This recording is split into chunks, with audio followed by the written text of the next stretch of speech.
વિદ્યાર્થીઓ ભારત વિકસિત ગુજરાત શિક્ષણ માટે પણ કામ કરે છે અને તેના થકી પ્રકૃતિના સંવેદનશીલ પર્યાવરણીય સંતુલનને KS ન્યૂઝ ગુજરાતી।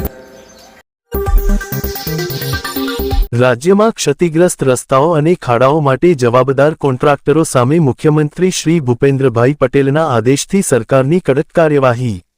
આ આદેશ હેઠળ રોડ કોન્ટ્રાક્ટરો દ્વારા નિર્મિત અથવા જાળવણી હેઠળના રોડ રસ્તાઓમાં ખાડા પડ્યા હશે તેવા કોન્ટ્રાક્ટરોને તાત્કાલિક અસરથી અને નિર્ધારિત સમયમર્યાદામાં સમારકામ પૂર્ણ કરવા માટે notice ફટકારાઈ।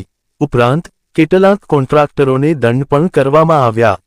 Defect liability period DLP હેઠળના ક્ષતિગ્રસ્ત રોડ રસ્તાની મરામત કામગીરી સત્વરે અને સ્વખર્ચે પૂર્ણ કરવા સંબંધિત કોન્ટ્રાક્ટરોને નોટિસ અપાઈ। બેદરકારી દાખવનાર કોઈપણ કોન્ટ્રાક્ટરને બક્ષવામાં આવશે નહીં। કાયદા મુજબ કડકમાં કડક થશે કાર્યવાહી। અહેવાલ KS ન્યૂઝ ગુજરાતી।